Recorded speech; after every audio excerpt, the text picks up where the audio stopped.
Okay, right. We're back. We're back. We're back. So We are, yeah. After a short break, we were both busy last week, so sorry for the break, but we are indeed back. It's another Sunday morning.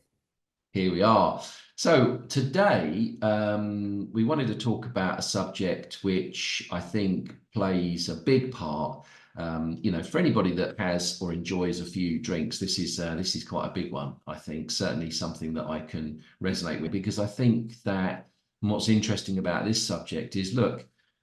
People wouldn't drink alcohol if they didn't enjoy it. And if there wasn't something in it, people wouldn't Exactly. do it because everybody knows it's bad for you. Everybody knows that the long list of, ailments, risks to your health, both, physical and mental, are pretty serious. But people still do it. And the reason they do it is because they enjoy it. So the subject that we want to talk about is that love-hate relationship that you have with alcohol. You really Yeah, love it. It becomes the thing you look forward to. It's your excitement. It's your, comments in the chats that we get. It's my reward at the end of the day. I look forward to wine o'clock. I love that, but then conversely, I have my wine o'clocks and I have my glasses of wine, and then the next day I don't, or overnight I don't sleep great, and then the next morning I feel fucking terrible and I wish I hadn't done it. And so you just get this kind of seesaw kind of love hate relationship with it. And I think we just thought we would have a quick conversation about that. And yeah, yeah. Do you thought, want to read the comment out? Because I think it's quite nice. We won't say who it is, obviously, but one of our viewers has kindly left us a comment. I've got it if you haven't got it to hand, but oh, if you've got it to hand, go yeah, read it, let read it, me read it. Yeah. let me just grab it. So the comment was, and and this is why leave us feedback. It's we do read it and we do respond. But it was love your videos. I just found you today and I've watched half a dozen. My problem is that I love the taste of champagne or wine at the end of the day with some cheese and crackers. It's so good. Yeah, totally relate to that. The relaxing feel after two large glasses of wine is such a treat. Cooking dinner for my family is a huge trigger. I cook in the morning sometimes to avoid the trigger. Drinking affects my sleep and I'm not productive the next day and it impacts my workouts. So that's the comment we received, and that made us think. So these really do help, and here's where Mark's going with this conundrum topic, and yeah, I think it's a really key one, and I've got a few things to say, but Mark, I don't know if you want to Yeah. kick off this morning, Yeah, and we can sure. go I mean, from there. I think it is a good one. It just gets because it's it's the classic thing. And I think that the short answer when I stopped and I thought about it is that I think that the reality is in order to feel that sort of frisson of excitement, that enjoyment, that first taste of wine, that thing that you look forward to, that reward system, first thing is you have to be a drinker. So you're seeing that reward, you're feeling that enjoyment through the lens of somebody who is drinking on a probably fairly regular basis. You don't have to be drinking a lot, but you're drinking. It's become part of your routine. It's become, kind of part of the way that your mind and body operates involves a dose of alcohol at some point. Now, what I think is that whilst you're still drinking, you're probably always going to have, not probably, but almost certainly always going to have, excuse me, that that sort of reward mentality associated with alcohol. You will relate to alcohol in a way in through the lens of this is the thing I do to kind of make everything else feel a bit better. When I've had a tough day at work, I reward myself with a drink. The reality of that is that when you stop drinking, the rewards come all over the place. You don't necessarily just have to wait until 6 o'clock in the evening. You don't have that suddenly that kind of, and I think it is a bit kind of the yin and the yang. I think that the alcohol that you drink is brilliant when you're doing it, but there's a payback. There is a payback. There is a you're going to pay either your sleep won't be quite as good, so you're going to be more tired the next day. And if you're more tired the next day, your workouts are going to be affected. You might find that your mental health becomes affected because, as we now know, sleep really, really impacts that. And so, of course, you end up, your mode of operation is based on a platform which is underpinned by the alcohol that you drink. So the sort of day-to-day experience of life is affected by the fact that you are drinking. When you remove the alcohol, what happens is the next day is a blast. The morning is fantastic. You know, you get the great night's sleep. And what happens is almost the reverse for me anyway, is that for me, the thing that scares me or is a little bit frightening now about alcohol is that I don't look at it as something that would be great and that I would enjoy. Look, I remember it tasted good. I remember that feeling of, oh, that first drink, oh, that thing. And I've got more to say on it, but I want to sort of hand over to you, Matt. But I would say from my experience that only an issue and is only a factor when you continue drinking, which is a little bit like, well, no shit, Sherlock. But the point is that when you do stop drinking, when you do take alcohol out of your life, there's no need for that big reward system at the end of the day. You don't need that. And you very quickly, maybe not very quickly, but certainly within 6 months to a year, I think you stop regarding it as a reward and you start to see it more for what it really is, which is the thing that's probably just keeping you in that loop of, oh, I need something to do. I need a reward. I'll have a drink. Oh, I feel shit. I wish I hadn't done that. I need a reward. I'll have a drink. Oh, I feel shit. I wish I hadn't done that. And sort of it kind of continues in that spiral. Yeah, totally agree, and it's a really good topic, and there's lots to say on it. And in fact, strangely enough, this is the opening gambit of my book, Man Gets Sober, available on Amazon if anyone wants to read it. And really, the reality is, you know, this love it, hate it conundrum. Um, to get to the problem stage of alcohol, you will have loved it. You know, I loved it. It was my true love. It was more important to me than many other things. It really is this terrible love affair that we have.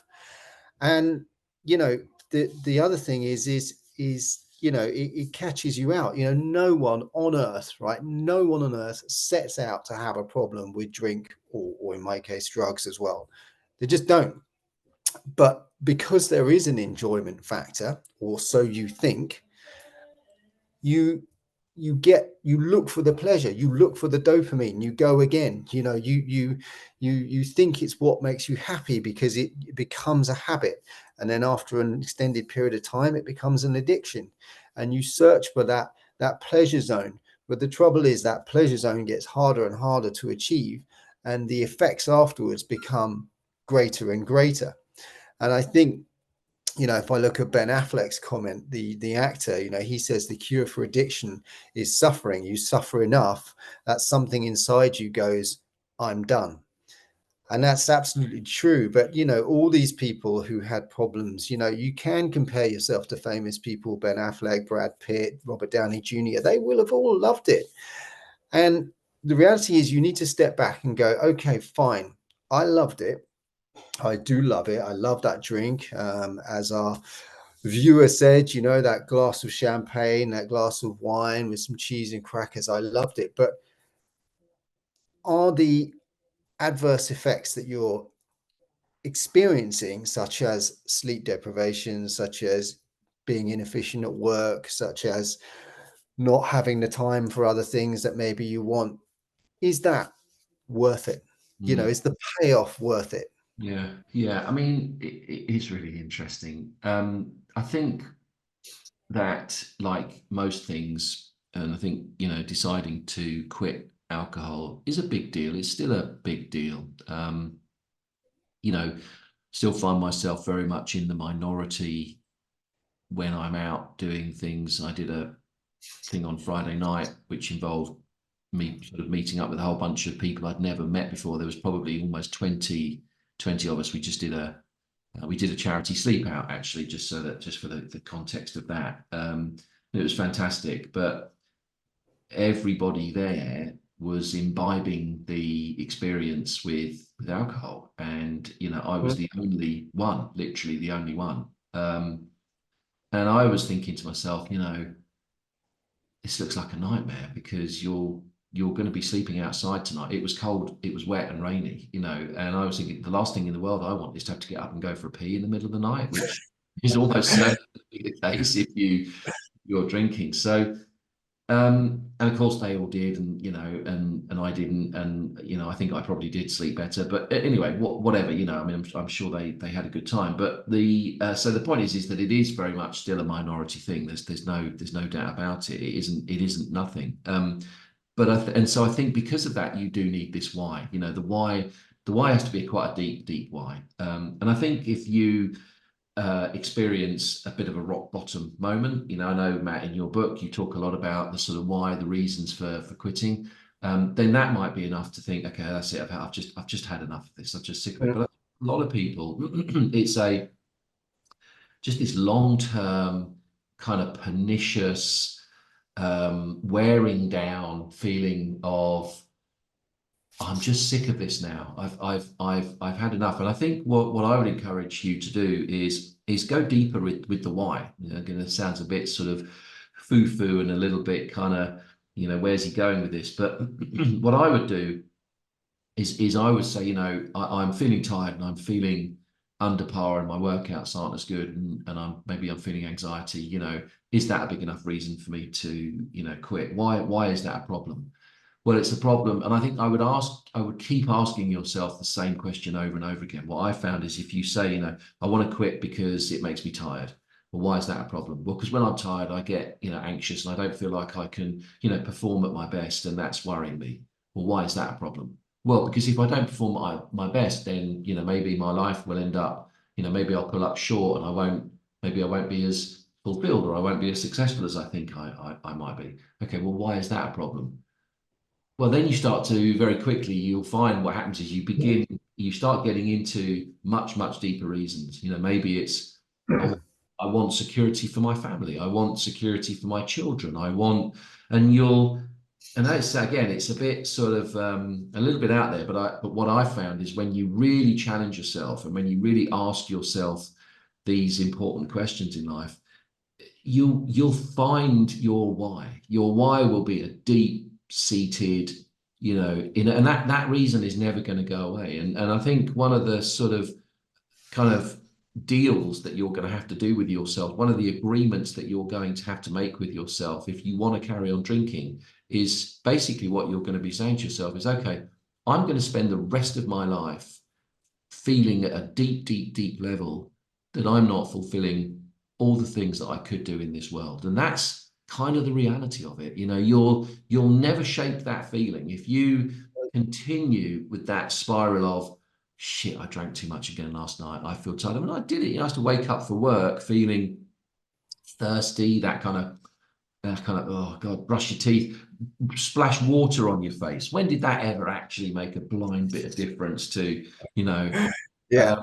and if you find yourself in the morning splashing water on your face, slightly dreading the day ahead because you had a best part of a bottle of wine or maybe even more the night before, and there's a risk that you're going to do the same thing again today, you need to do that deep analysis of the why. And the flip side of that, having started this whole kind of discussion with, I don't want to make this sound too kumbaya, and you'll be walking on water and you'll hear the sound of fairies singing in the background throughout your life.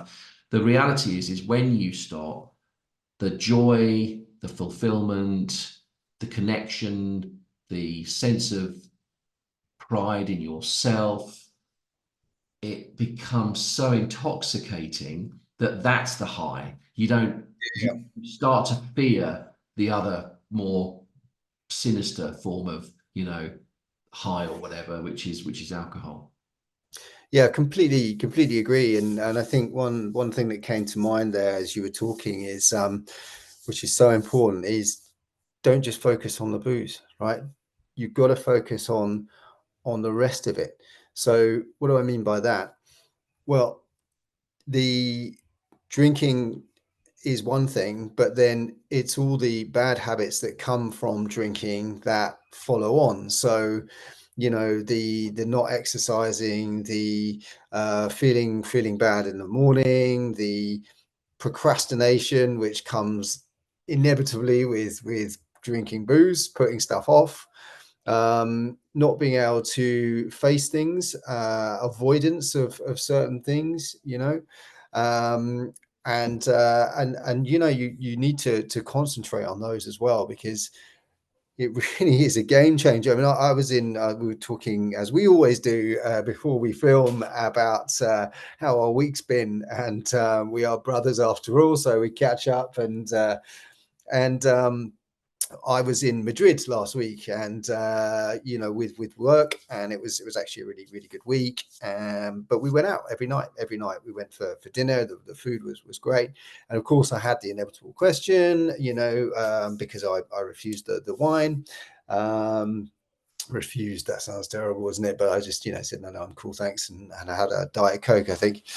And it was, oh, don't you drink? And so I said, oh no, you know, I used to, but you know, I came to a point where I decided I wanted to see what life was like without it, and actually, you know, it's been life changing for me, and you know, so I don't drink anymore. And that's the kind answer that I give. That's the professional answer, I guess. You know, with people who maybe don't really know me. You know, for those who do, obviously, I tell them a bit more. And that's the beauty of this whole thing, is you can say what you want to say. But where am I going with that? So I still had a great time. I didn't miss out on anything. I didn't go home early. I stayed till the end.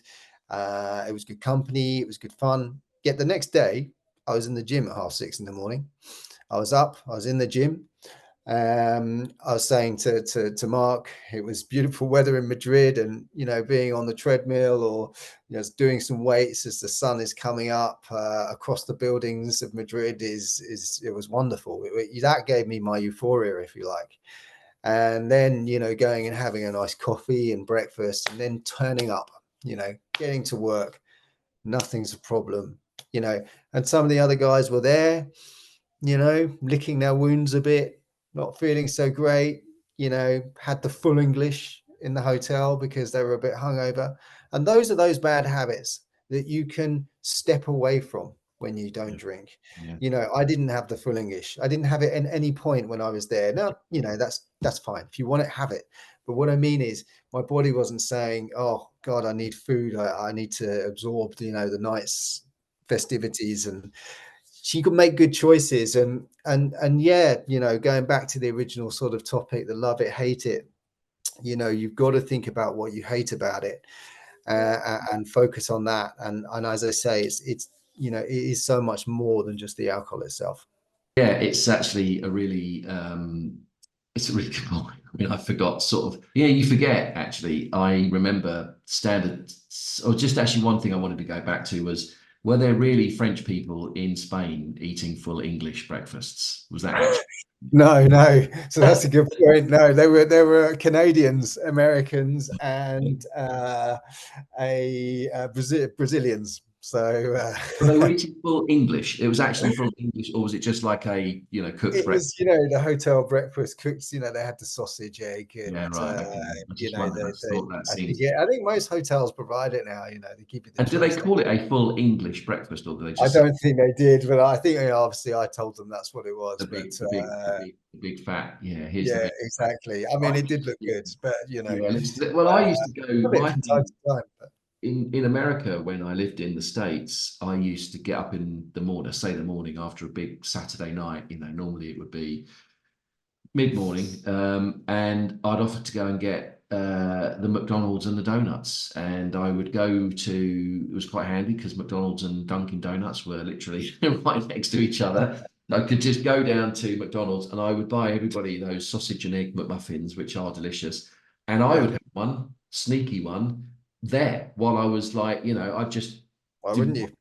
then get a tray of donuts, come home, and then park myself on the couch for the rest of the day and look forward to when we were going to start cooking dinner, and we could have a couple of beers and some wine and all the weight and everything else and all the other things that we've discussed. So but the point is that maybe I would suggest, why don't you take a week off or a few days and try and find a stranger or somebody where in conversation you can just say, oh, I don't drink anymore, I've stopped drinking. Just try on the sort of sense of, and what I found is that you get this evolving sense of purpose, sense of direction.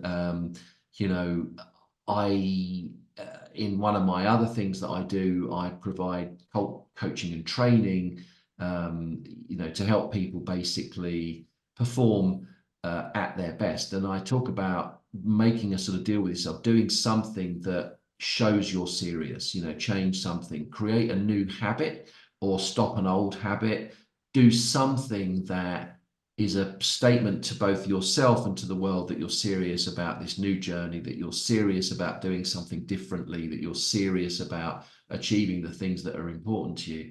And I think giving up alcohol is about the sort of probably the platinum level of that. If you've been drinking and you say, you know what, I'm not drinking anymore, and the reason I'm not drinking is because I want to take that distraction out of the way. I want to take, I've got a mission in life that I am committed to seeing through. I want to be the best version of me. I know it's a bit of a haggard phrase, and I know it's a bit wanky, but I think ultimately most people do want to be that person. And I just cannot imagine that and certainly for people watching this, that when they imagine that version of themselves, that the best person, the person that is fulfilled, that's doing the things they should be doing, that is living the life they want to live, I can't imagine that alcohol plays a massive part in that. So try it and see how you get on with it.